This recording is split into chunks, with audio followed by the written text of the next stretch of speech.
বাঙালি জাতির হাজার বছরের শৌর্য বীর্য ও বীরত্বের এক অবিস্মরণীয় গৌরবময় দিন। বীরের জাতি হিসেবে আত্মপ্রকাশ করার দিন। পৃথিবীর মানচিত্রে বাংলাদেশের নামে একটি স্বাধীন ভূখণ্ডের নাম জানান দেওয়ার দিন। হ্যাঁ, আজকে মহান বিজয় দিবস, 16ই ডিসেম্বর। সবাইকে বিজয় দিবসের অনেক অনেক শুভেচ্ছা। আসসালামু আলাইকুম, ওয়েলকাম সবাইকে লতার রসইতে। হাজির হয়ে গেলাম আমাদের বিজয়ের দিনে 16ই ডিসেম্বরে। মূলত আজকের ভিডিওটা ছিল গতকালকের করা। মিষ্টি একটা সকাল দিয়ে শুরু করলাম আজকের ভিডিওটা। কে কোথায় থেকে ভিডিওটা দেখছেন কমেন্ট করে জানাবেন। তো যেহেতু বিজয় দিবস ছিল, বিজয় মেলা তো অবশ্যই হবে, আর আমার বাসার একদম নিচেই কিন্তু মেলাটা হয়। তো বিকেলবেলা বাচ্চাদের নিয়ে চলে গিয়েছিলাম, আর এই যে যাওয়ার পরেই দেখতে পাচ্ছি গরম গরম গুড়ের জিলাপি বানাচ্ছিল। তো ওখান থেকে কিছুটা নিয়ে নিলাম আমাদের জন্য, কারণ আমরা জিলাপি ভীষণ পছন্দ করি, স্পেশালি গুড়েরটা। আর এই যে দেখতে পারছেন, যেটা দেখলে আসলে চোখ সরানো যায় না, বিশেষ করে মেয়েদের বিভিন্ন রকমের আচার। আপনি কি ধরনের আচার খেতে চান সেটা। আর এই যে এখানে লাড্ডু, 2 রকমের মোরালি, পেঁয়াজু, জিলাপি সবই ছিল।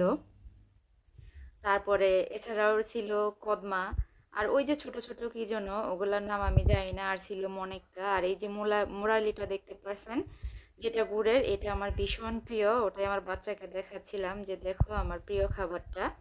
তো মাঝে মাঝে যদিও এনে খাওয়া হয়, তো মেলা থেকে নেই নাই, কারণ অনেক ধুলাবালি ছিল। আর এখানে ছিল হরেক রকমের ইসলামিক ওয়ালমেটগুলা। আর এই যে দেখতে পারছেন বিভিন্ন গ্রাফিক আইটেমের ওয়ালমেট, খুবই সুন্দর সুন্দর। এখানে 3 ধরনের ওয়ালমেট আছে, 30 টাকা, 50 টাকা এবং 100 টাকা করে। আপনারা যদি কেউ এ ধরনের ওয়ালমেট নিতে চান, তাহলে কিন্তু আমার পেজে ইনবক্স করতে পারেন। তো ওয়ালমেট দেখতে দেখতেই কিন্তু চোখে পড়লো বোম্বাই মরিচের বেলপুরি। বেলপুরি দেখবো আর খাবো না, তা কিন্তু হয় না। তো ওখানে দাঁড়িয়ে আর খাই নাই, বাসায় আসলে পার্সেল করে নিয়ে আসছিলাম। তবে যেরকম চেয়েছিলাম সেরকম পাই নাই। কেন পাই নাই, কী হয়েছে, সেটা ভিডিওর লাস্টে জানতে পারবেন।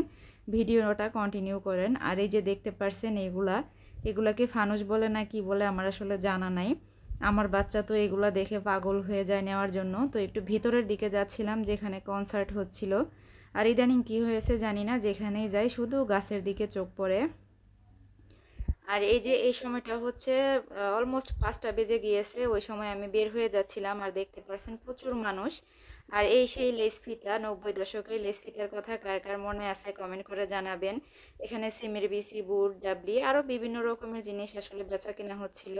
আর এই যে আমার কুট্টুস, এই যে পাখির দোলনা নিয়ে খেলা করছিল, বলছিল আম্মু আমাকে একটা কিনে দাও। আর বাচ্চাদের জিনিসের তো অভাবই নাই। তো এই দিক দিয়ে কিন্তু বের হয়ে যাচ্ছিলাম, আর এই যে বাসায়ও চলে এসেছি, দেখতে পারছেন সেই ভেলপুরি।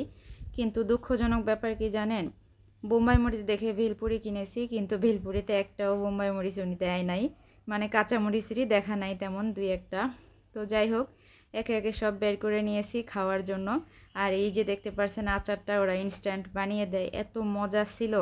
আমি খাচ্ছিলাম আর মনে মনে ভাবছিলাম যে কেন আমি একটা আনছি, আরও 2-3টা আনলে ভালো হতো। তো জিলাপি, ভেলপুরি, তারপরে এই যে ছোট ছোট যে পেঁয়াজগুলি পাওয়া যায়, এই পেঁয়াজগুলো কিন্তু অনেক মজা। তবে আমার যতটুকু ধারণা, এগুলো তো সম্ভবত ডালের পরিমাণ খুবই কম দেয়, তবে অনেক ক্রিস্পি হয়। জানি না কিভাবে কি বানায়, মজা লাগে অনেক।